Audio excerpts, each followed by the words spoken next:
Mga master, okay lang bang? Huwag niyong skip ang mga ads sa aking mga video kung okay lang mga master. Salamat sa solid na suporta po. Yon, what's up mga masters? Nandito na naman tayo sa panibagong araw, panibagong kabanata na naman ang pagsasama-samahan natin ngayon, guys.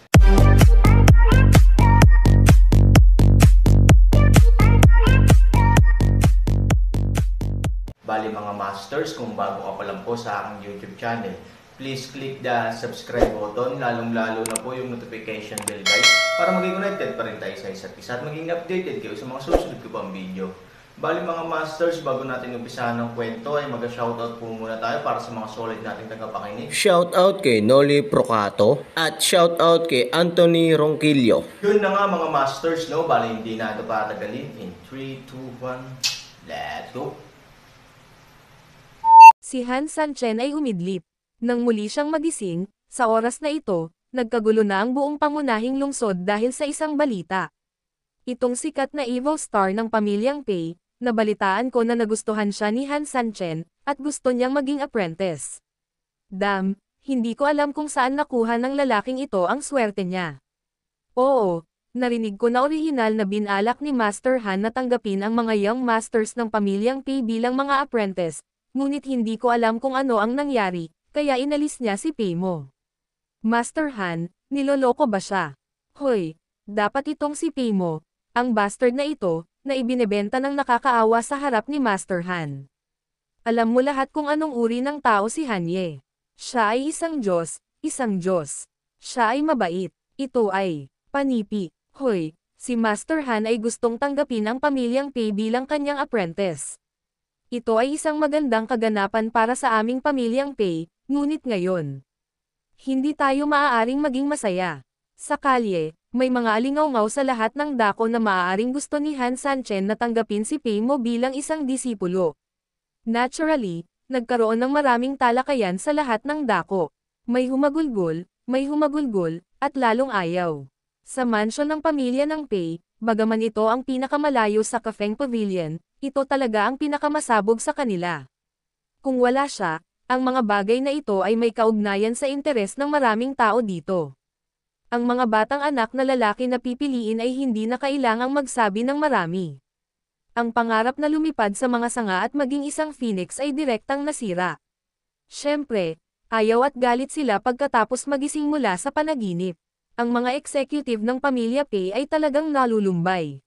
Pagkatapos ng lahat, ang mga anak ng pamilyang Pei ay may kanya-kanyang kapangyarihan, at ang mga anak na gusto nila ay hindi nagkakaroon ng pagkakataon, na natural na nangangahulugan na ang kanilang landas sa pag-promote ay naputol. What on earth did Master Han? Hindi ba siya pumayag na kunin ang mga anak ng aming pamilyang Pei bilang mga apprentice? Bakit ngayon? Ngayon kumuha ng Pei mo. Tama, kung gayon si Pei mo ay isang masamang bituin, isang tanga, bakit mo siya tinatanggap? Patriarch, kailangan mong kausapin si Master Han tungkol sa bagay na ito. Pagkatapos ng lahat, ang apprentice ni Master Han ay hindi lamang kaluwalhatian, kundi pati na rin ang lakas sa hinaharap. Ito ay lubhang mahalaga sa aming pamilya Pei, hindi. Oo, posible bang magkaroon tayo ng Pei mo na mamuno sa atin sa hinaharap? Ano ang tunog na iyon? Bagamat ang kanyang apelyido na Pei mo ay Pei din, ang kanyang relasyon sa dugo sa atin. Hindi sila magkahiwalay na linya. Oo, Patriarch, either tatanggapin niya ang mga anak ng Pei family namin, o tatanggapin niya ang sex. Grabe, kung hindi niya tayo tinulungan, I really doubt kung sila ba ni Mingyu sa iisang grupo. Ano ang ibig mong sabihin sa pagtatayo ng isa pang bundok? Posible bang gawing ganap na magulo ang pamilya Pei natin sa hinaharap? Oo, Patriarch, hindi ka dapat magpabeya tungkol dito. Kailangan mong hilingin kay Han Sanchen na linawin ito. Isang grupo ng mga executive ang nagprito ng kaldero, at sa oras na ito, lahat sila ay sumulat ng mga liham kay Peigo sa pangunahing bulwagan upang ipahayag ang kanilang kawalang kasiyahan. Tiningnan ni Peigo ang kaguluhan sa bulwagan, at siya ay lubos na nabalisa, sapat na ang nasabi ko. Sa isang light drink, biglang tumahimik ang buong courtroom. Lahat ay sabik na tumingin kay Peigo, hindi nangangahas na gumawa ng tunog. Naiintindihan ko ang nararamdaman mo tungkol dito. Sinabi ni Peigo sa mabagal na tono, gayunpaman, hindi mo kailangang magpanik. Tanungin kita, saan mo narinig ang balitang ito? Ngunit si Han Sanchen mismo ang nagsabi nito, nang paulit-ulit na umiling ang lahat, pero tsismis lang. Gayunpaman, Patriarch, nang lumabas si Han Sanchen sa pintuan sa likod ngayon, isinama niya si Peimo. Kumakain siya at namimili sa labas. Nakita ito ng maraming tao. Bukod dito, ayon sa isang may-ari ng tindahan, si Han Sanchen ay hindi umiwas kay Peimo. Ang pagkakakilanlan ni Mo Shashing. May nagsabi, dahil mismo sa mga ito, kasama ang mga alingaungaw na lumilipad sa labas, na maraming tao ang banayad na kinukuha ang mga chismis na ito bilang katotohanan. Hindi ito tama, narinig lang ang lahat, at gustong tanggapin ni Han Sanchen ang anak ko bilang alagad, pero sarili niyang salita, ikaw, ngayon gusto mong questionin ko ang pagiging totoo ng personal niyang sinabi sa akin dahil sa isang chismis. Ano ang ginagawa ko? Saan mo inilagay ang dignidad ng isang marangal na pamilyang Pei? Pagkatapos ng ilang salita, sabay-sabay na yumuko ang lahat. Okay, I don't want to hear about this issue. Alam kong marami sa inyo ang may sarili kayong paboritong mga anak na lalaki sa pamilya Pei, kaya kung may lakas kayong manghula dito, mas mabuting mag-isip muna kayo ng ilang oras kung paano mapapabuti ang sarili ninyong mga pabor. Young Master. At saka, pamilya naman silang lahat, sana huwag kayong magpaloko rito at makikipagkompetensya ng patas. Pagkahulog ng mga salita, tumayo si Peigo at naghanda upang umatras, at nagsimulang maghiwa-hiwalay ang mga tao, ngunit may isang tao lamang, na tila nabighani sa kanyang iniisip. Storytelling channel sa YouTube. Sumulyap kay Peigo na aalis, hindi siya nagsalita at tahimik na naglakad palayo. Sa gabi, niluto na ang mga pagkain sa Cafeng Pavilion, at personal na nagluto si Peimo, na nagsasabing gusto niyang pasalamatan sina Han Sanchen at Ivory.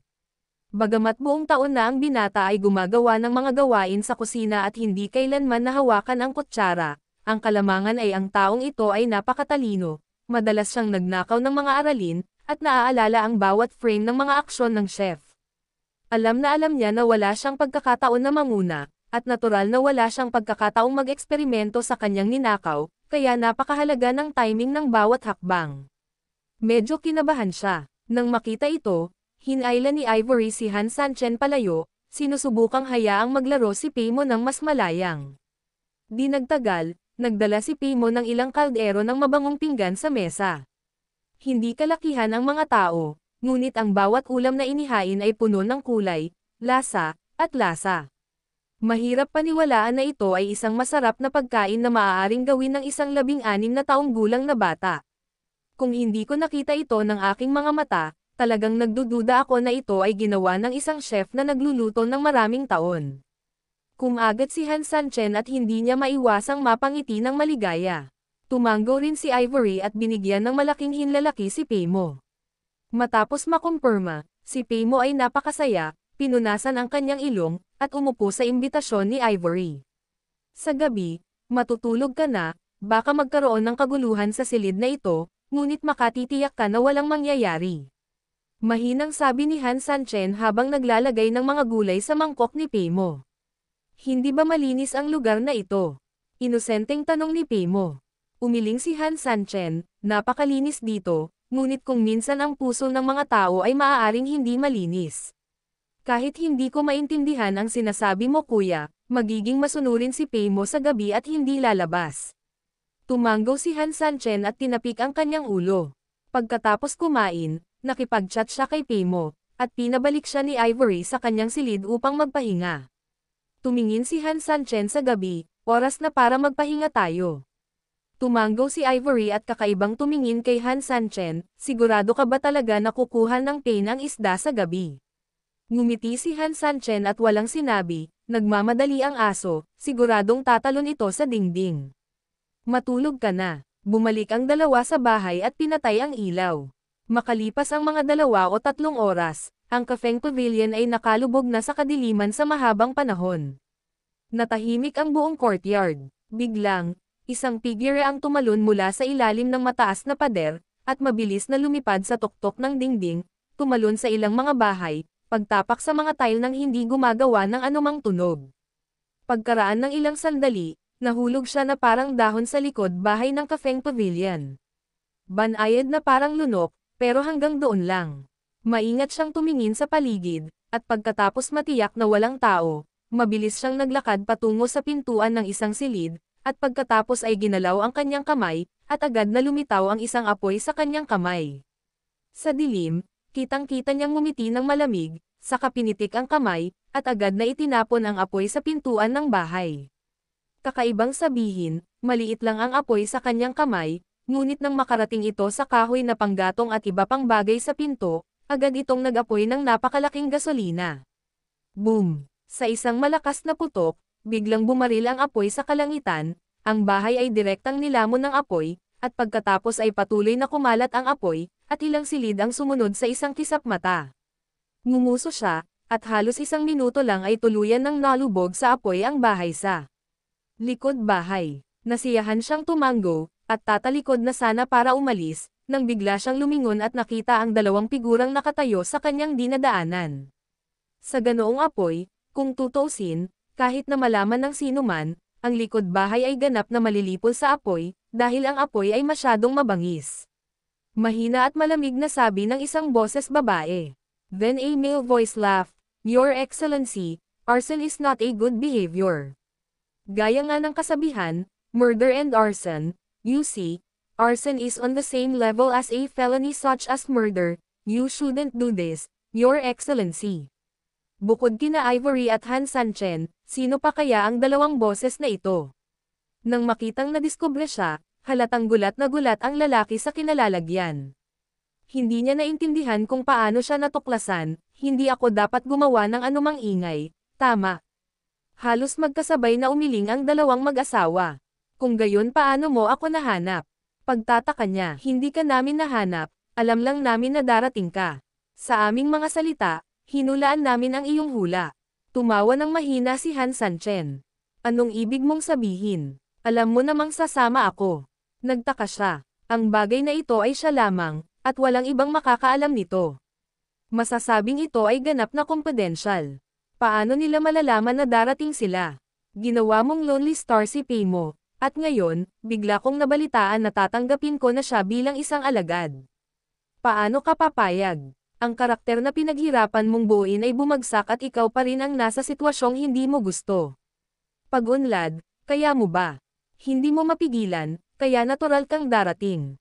Kung ganoon, paano mo nalaman na susunugan ko ang likod bahay? Kung titignan sa itsura mo, dapat maaga kang nandito, di ba? Maaga akong nakarating dito, pero hindi ko alam kung ano ang gusto mong gawin. Bakit alam mong nandito ako? Imposible namang pumatay ng tao ang pamilya Paymo, di ba? Tsaka pumapatay ka pa sa harap ng mga mata ko. Hindi ka naman ganoon katanga. At saka, ang gusto mo ay ang disenyo ng karakter ni Paymo, at ang gusto mo ay huwag akong tanggapin si Paymo bilang isang alagad. Naturally, ito ay isang magandang pagpipilian upang hindi ako istorbohin. Nang hindi ako iniistorbo, naisip ko, ang likod bahay ang dapat na pinakamahusay na pagpipilian, tama ba ako? Hindi nagsalita ang lalaki, ngunit ang mga matang puno ng pagkabigla ay naipaliwanag na ang lahat ng kanyang emosyon sa mga oras na ito. Oo, halos tama si Han Sanchen, talagang pinlano niya ito. Gayunpaman, hindi siya nagpakita ng anumang mga pahiwatig, at talagang ayaw niyang mahuli ng ganito. Alam mo na ang gusto mong malaman. Pumili ka, hindi ba dapat oras na para pag-usapan ang gusto kong malaman? Ngumiti si Han Sanchen at sinabing, syempre, kung sa tingin mo ay may pagkakataon kang makatakas, maaari mong subukan ito. Gayunpaman, huwag mo akong sisihin sa hindi ko pagsasabi ng mga pangit kong salita sa simula pa lang. I am thinking of you as a family member and give you face. Once you start, it will be different. Tumakas. Gustong tumakas sa harap ni Han Sanchen, hindi ba panaginip ito ng tanga? Biglang gumalaw ang kanang kamay niya papunta sa leeg niya. Magpapakamatay siya. Gayunpaman, sa sandaling ang kamay ay umabot sa kanyang lalamunan, nagkaroon ng agarang pagkakaiba, ngunit isang hindi nakikitang puwersa ang humawak sa kanyang kamay ng mahigpit, na pinipigilan siyang magkaroon ng anumang pagkakataon na magpakamatay. Ikaw. Nagmamadali siyang tumingin kay Han Sanchen. Obviously, si Han Sanchen ang naglalaro. Nakalimutan kong sabihin sa iyo na kung gusto mong magpakamatay, natatakot ako na mahirap itong makamit. No way, isang taong magaling si Han sa lahat ng bagay, ngunit siya ay palaging napakakuripot sa kung ano ang gusto niya, at hindi niya kayang tiisin ang anumang buhangin. Tingnan mo, masunurin mo bang sinabi, o may ginamit akong paraan? Sabihin na natin, medyo naiirita na ako sa mga iniisip mong magpakamatay. Ikaw ang pamilya ni Pei, kaya dapat mong malaman kung ano ang kahihinatnan ng pagkagalit sa akin.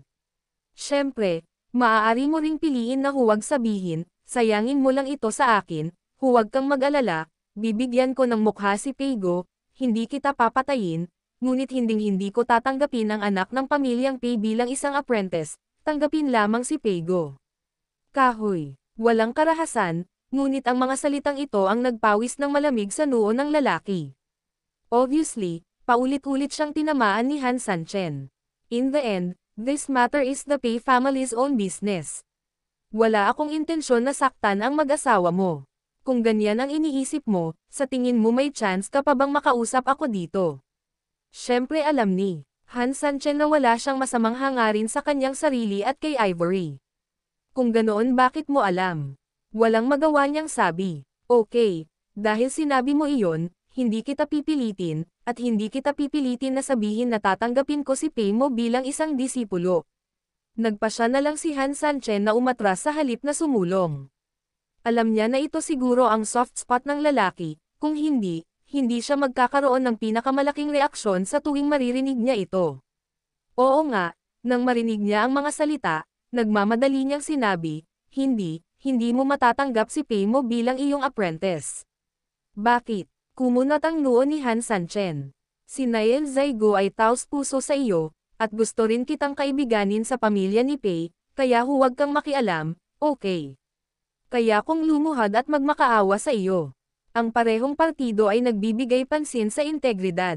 Dahil alam mo ito, hindi ba dapat ay tapat ka sa akin? Higit pa, sinabi mo rin na ito ay may kinalaman kay Peigo, at kailangan kong alagaan ito. Hindi siya nakaimik. Pagkaraan ng mahabang panahon na tumahimik, sinabi niya, ang bagay na ito ay may kaugnayan sa katatagan ng buong pamilya Pei. Gusto mo ba talagang makinig? Yun na nga mga masters, no? Bali panibagong kabanata na naman yung natapos natin ngayong gabi. Muli, maraming salamat po talaga sa walang sawang suporta po sa aking YouTube channel na talagang inaabangan nyo po ang bawat upload ko po. Bali mga masters, magkita-kita ulit po tayo bukas ng gabi at ngayon po ay magpapaalam po muna tayo. Bali mga masters, bye-bye!